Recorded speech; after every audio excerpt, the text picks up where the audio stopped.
whether it is difficult to learn Chinese. You are also forming and teaching the teacher how to teach you as well. Can you give us an overview of the whole process of learning Chinese? Was that possible to study by themselves? I have to share this story. Well, they are Chinese-speaking practice. I would say it that way. Hello everyone, welcome back to my channel. And today we have Zita with us. As a beautiful and professional Chinese teacher, Zita has over 8 years of experience, taught over 600 students from all over the world at different levels. She has nearly 60,000 followers on Instagram, and she is also my friend in real life. Since I know many of you are interested in learning Chinese, I invited her today to share some experience about Chinese learning and some funny stories. I hope this will be helpful to you as well. Let's get started. The first question, can you just directly tell us whether it is difficult to learn Chinese? I'm not going to lie, it is very difficult to learn Chinese. Like most of my students reflect to me, it is very difficult, especially to the non-Asian language speaking students. Yeah. But it's not like that, it's impossible to overcome. The longer you persist and carry on to learn, the easier it will get. Trust me. Chinese is so hard. So what are the purpose of your student to learn it? There are various reasons. So some of my students, they learn it because they are interested in the Chinese culture, some because they love Chinese drama, and some because they are like living and working in China. And there are some students, they are learning for their partners, or especially in Shanghai, or they want to learn to be able to talk to their parents-in-law. Wow, that's very common in Shanghai. You always see the cattle cross couples in Shanghai. Yeah. So what is the top level of your students now? I actually teach all level students, but top level one so far that she's at definitely above HSK 6 level. So this is the highest level. Yeah, so this so far is like not the highest one, but the test exam, this is like The top. the top. And actually, I wouldn't say HSK is definitely the standard for all the foreign learner, but actually it will be kind of like guidelines for the student to see where I am right now. And that student, that she's definitely above HSK 6 level.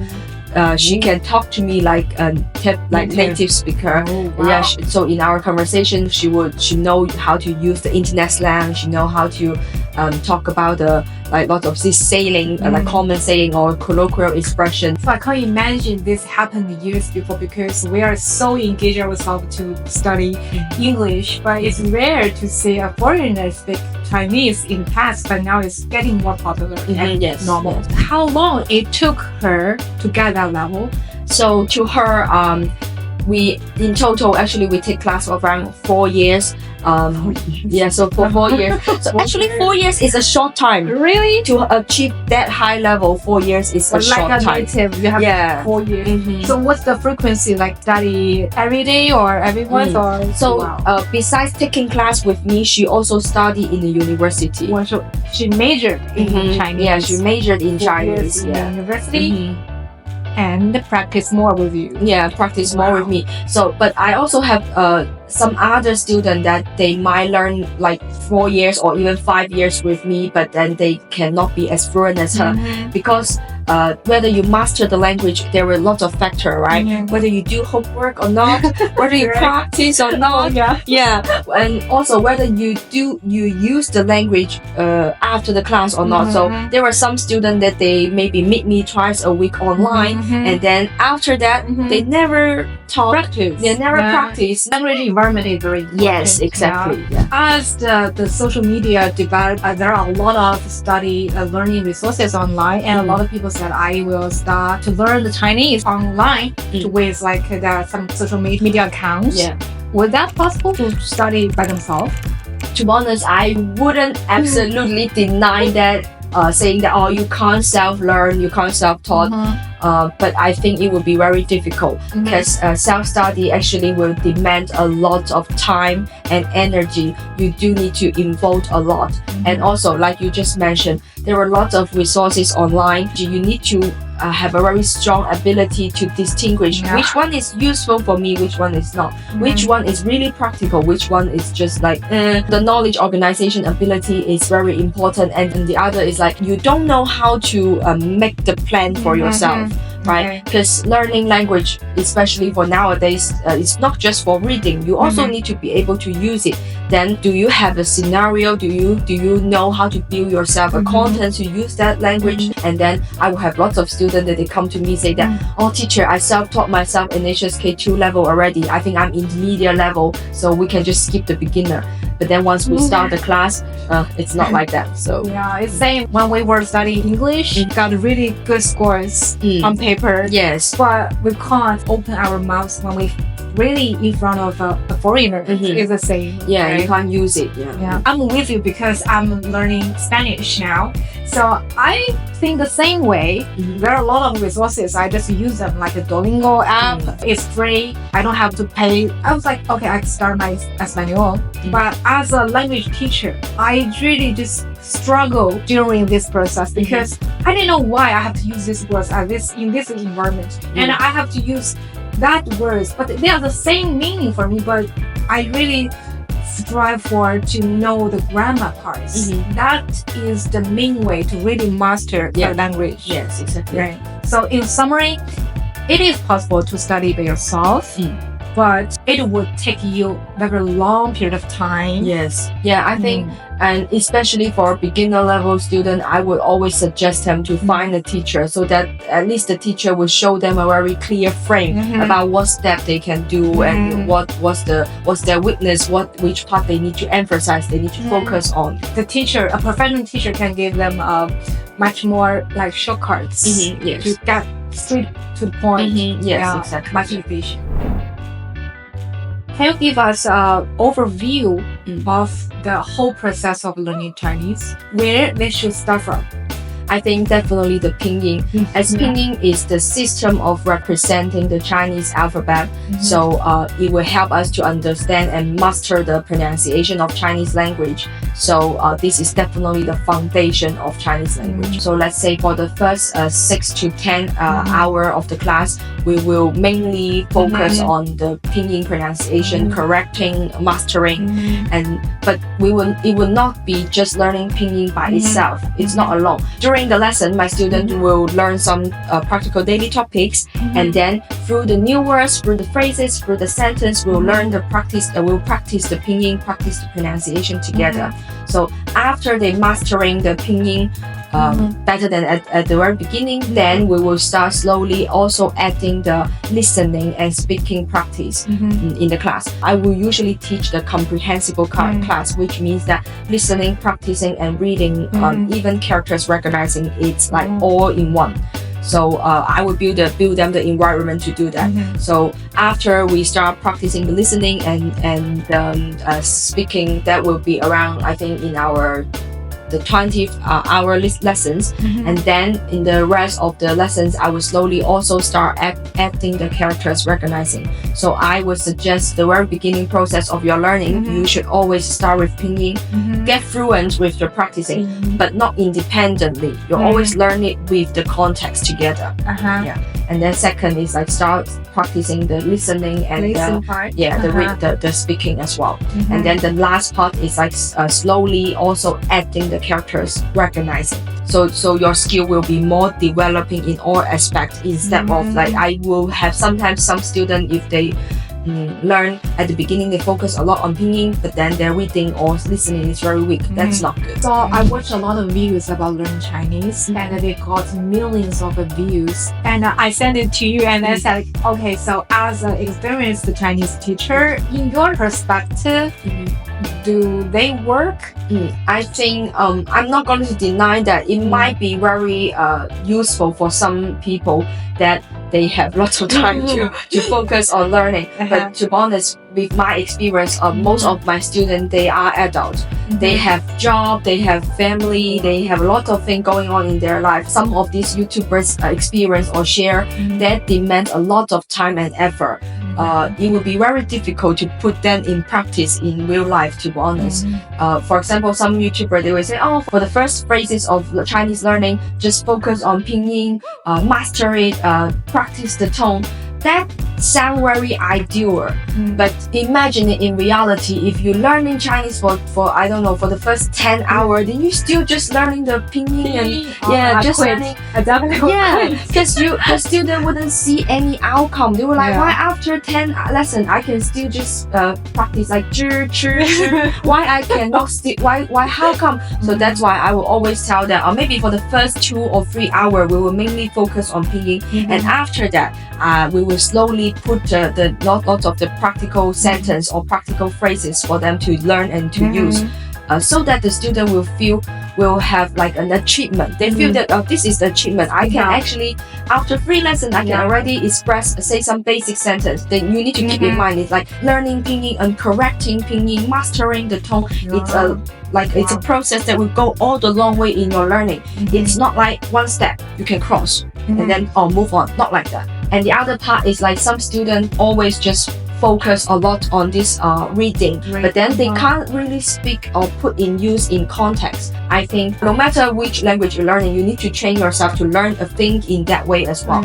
And that kind of thinking will demand a lot of listening as well. Because in language teaching, there is a form called like comprehensible input, right? Which means that you listen a lot first. You have a lot of sentence and structure in your mind. And then you can output. Then you can output. So I with you on this part too. As English teacher, even now I have studied English like more than 10 years or more than 20 years. I still can't think in the same way as the native speaker. So the first part is very important. You also mentioned about it, there is a step characters. A lot of our friends, like foreigners, they're just, I don't want to learn characters. It's like a nightmare. Can we just skip this part? I wouldn't force them to learn writing, right, of course, but I will tell them, we shall learn recognizing the characters. How I do is I will teach them the logic of the characters. What's the formation of that? What's the story behind these characters? And then that will help them to memorize it easily. No learner should ever skip learning characters, because that won't help you to go any longer. Maybe you will survive in HSK1. To be honest, I also doubt that. Maybe you will survive at the very beginning, but in the future, no, you will not go long way. Because you see, Chinese language is a language that have a lot of sound-alike words. Like, if I'm talking about 是, then you don't know whether I mean 是 for is or this 是 for things matter. And the second is like pinyin will not show you the sentence structure clearly because the sound alike word. And the other part is like characters will give you the context. Will show you the scenario. If I, like for example, Chinese people, if you look at the characters, even if it's the same pronunciation characters, if it's a characters with a car radical, with a 车 radical, then I know this is related to a car. You will see the context. And the other is like living in China or in daily life, nobody use pinyin, nobody write pinyin. The brand you have to write in character, you have to recognize. Yes. I know there's a celebrity, Li Chengxuan. I know, get married with a Chinese Korean guy. He said when they were dating that he only used pinyin. Even nowadays, he still use pinyin. You actually typing or talking to your friends with pinyin. When they look at your pinyin, they will have a very, very hard time to understand what are you trying to say right now. Sometimes I also will have some students at midnight, right? They will send me message because in early morning for them, they will like, 老师我明天不上课, and then they write in the pinyin. In midnight, they send to me. In early morning, I wake up, my brain isn't fully awake. But then I look at the pinyin, I'm like, what's this? Is it English or like I just get so confused. So pinyin is not helping. Characters might seem very scary at the very beginning, but actually, like I said, there's a logic behind that. What you need to do is like follow the logic, learn the formation of the characters, and then you will master it.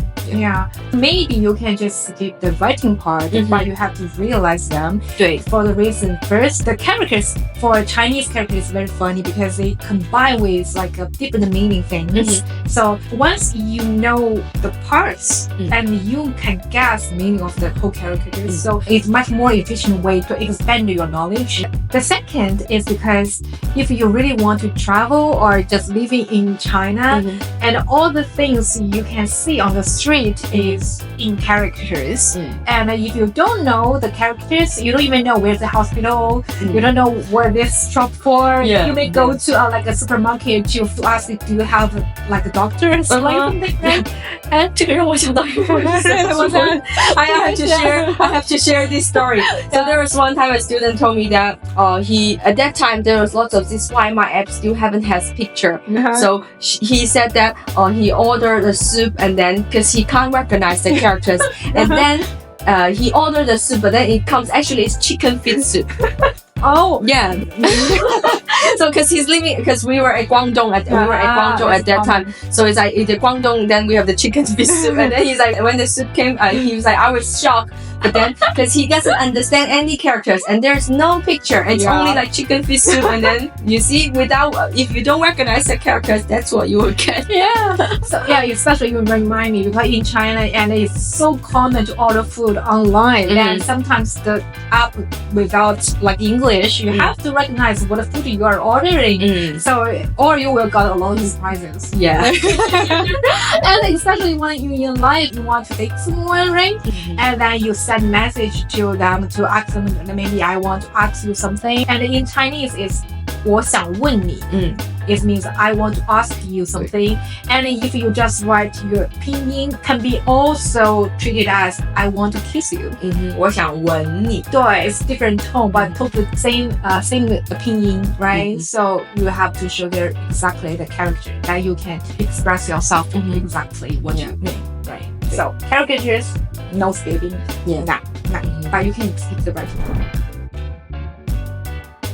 Over so many years of teaching, it definitely has a lot of like funny things happen, right? Could you share us more? So this is the thing that it happened just recently, right? This actually also do tell you that you see the characters are very, very useful and tones also very matter. So recently I have one student that learning these new words about 失落 when you're feeling down, sad, right? And then I said, and then he's like, I think of a sentence. And then he's like, 你没有用，我很失落. Over the screen he said that to me. I was like, that's a student. And then I'm like, oh my god, I've been teaching you for 5 years and then you think that I'm useless for you. I'm like, so what's wrong with our class? Is there anything that you want to bring up? Is there anything that I can change? And then he's like, no, I think you're fine. Our class is fine. I'm very happy with that. And then I'm like, but how come you said that I'm useless to you? And they say, no. I mean swimming. 游泳. It's like 有用 for useful, but 游泳 for swimming. So he missed the tone. By hearing, I'm like, huh? I'm useless? Really? I've been teaching you for 5 years. Your tone and even the sentence structure is all wrong. And then I'm like, but this actually with that student, it also shows another thing because that exactly comes back to how come you can't self-taught. We've been learning for 5 years together, maybe once a week. So it's that's pretty he's actually never been to China before, so doesn't really have a language environment. So other than me practicing with him, has no one to talk to. So his learning process is always going a little bit slower than any student that in China. So he told me that 你没有用, and then I'm like, what? But to share this story, I'm not saying that you must wait until you're perfect then you can speak. Don't. Because I also have some other students, they will constantly come back to share the story. Teacher, I'm very proud today. 我今天用了中文. And then I say, so what's the story? He was like, I went to the supermarket and then I'm looking for chicken. So and then what he saw is only the egg, and then he would talk to the 阿姨 and say, 我找鸡蛋的妈妈. It's so smart. Trying to buy the chicken breast, but then when he saw the egg, he's like, I want to look for his mom, the chicken's mom, his mom. So, and then I'm like, I will clap for him. I say, I'm so proud of you. Yeah, that's true. Yeah, because you be able to express yourself with all the things that you have learned, and you squeeze all the opportunity. Any chance you have, then you squeeze and practice with it. I think this is definitely a very good way. So don't wait until you're perfect to speak. Yeah. Always, even like us right now, right? We are talking in English. That's not our mother tongue, and we still try our best to find a way to express ourselves. I think all the language learner can relate to it. We all have that kind of moment. How can they choose like a proper teacher, a good teacher? If you want to learn it properly or learn it in a more systematic way, I would suggest that you always find a professional one. If you watch TikTok or Instagram, there are some MCM company, they will hire Chinese, teach Chinese. Usually they will wear a lot of this traditional Chinese dress and create lots of crazy eye-catching content, but they will act like they lost control in front of the screen. Those are definitely the entertainment. Yeah, they are not professional, so don't look for those ones. They are Chinese speaking crowds. I would say it that way. Or second, always do a demo lesson before you decided to take a long-term course with this teacher, so that you will see how does this teacher plan the class. What kind of material they are using instead of just showing the textbook. Do they give you assignment, and how do they act during the class? And you can also hear how they speak, whether they speak with an accent or not, then you can tell actually. And the third one is like, I think that's also quite important, is like always find a teacher that match your vibes. So for example, a teacher or a language teacher that you learn with actually should be your friend. That you feel comfortable to speak in front of you. You feel comfortable to be communicating with this person. If you feel stressed talking to her or him, then of course that's not working, right? So find a teacher that is very like open-minded and easygoing, that will build you. Find those who can build you a very fun and easy learning environment that you will feel more comfortable to practice with. Then I think that's the way. So first you have to figure out what's the purpose. You just treat it like an entertainment. You can just learn some words of sentences from the YouTube or from the TikTok or Instagram. It doesn't matter. But if you really take it as a serious thing, that no one can escape tough parts. It is hard. Good. It is boring. It's boring. So that's a hard way. But like we said, study sometimes is boring, right? So how can you make this task not that boring? So usually I think in my class that I will combine the lesson with some games, some songs, or some funny, trendy Chinese videos, or some society like trendy topics. I will combine them together with my class to build to build a very fun and easy learning environment for my student. So through the games or through some songs that we will be able to learn how to how to use this, how to practice, and we will be able to practice together. So I think that's very important. And the second is like language learning should always be combined with culture understanding. So I will also put a lot of this trendy topic and some Chinese culture issues together with the students, so that we can have a deeper understanding with the culture, and then you can learn better as well. So that's what I would do with my class. That's why I also choose a Colombia teacher to teach me Spanish. That's also exchange of culture, and so make me feel like so involved. And when I talk with really Spanish native speaker, I don't feel free. This point I want to mention also from the learner's part, that you can also bring up any topic that you are interested in, any topic that related to your real life. You are also forming and teaching the teacher how to teach you as well. For example, I'm working in real estate industry, so I want to know like these related materials. How do I express myself? So I think learning is always the process. I believe that it's mutual. So the teacher of course is teaching the student, but actually the student, how you react to the class, how you communicate with your teacher. If I want my teacher to push me more, let her know. If I don't like to be pushed, I would like to have a very easy chilling environment to learn, then I don't like to do homework, then you can let the teacher know as well, right? So I actually do have some students, they will at the very beginning they will tell, but teacher, I'm very busy at work, so I don't want to do homework.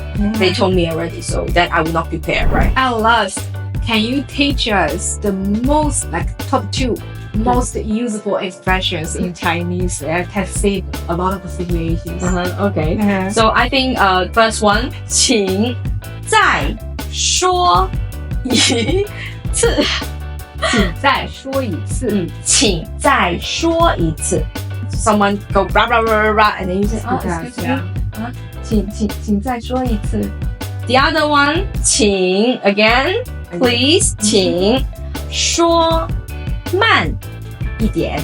请说慢一点。对，请说慢一点。Please speak slowly. 请说慢一点。请说慢一点和请再说一次。Okay, so these tools are based on you know some Chinese, but you don't get them because they speak too fast. I have another one. It's like 听不懂. That one. It works so much. 听不懂。听不懂 means I don't understand. 听不懂。I don't understand. So if you don't know Chinese at all, and when you come to China to travel, and someone talk with you in Chinese, you can directly tell them 听不懂。对 ，sorry， 这的懂是的懂。听不懂。Yeah, I make a mistake. So it's like, yeah, 听不懂。对。But we don't actually speak in that way, right? Yeah, we don't. But for a foreign learner, that's how we need to emphasize the tone a lot. So the gesture is very important. Thank you so much for sharing so much experience and funny stories with us, Zita. Thank you. I'm happy to be here too. You're welcome. And we will leave some useful resources down below in the descriptions that you can feel free to check. If you want to know more about my private Chinese courses, please feel free to reach out on Instagram. And if you want to know much more funny stories about the life in China, especially in Shanghai, please don't forget to subscribe. If you are interested in any topic about China and the culture and life here, please feel free to leave a comment below. Okay? Thank you! Bye! Hello everyone! Welcome back to my channel. 这个电话我要剪进去。对，把我们的哈哈哈剪进去。OK，好，来3、2、1。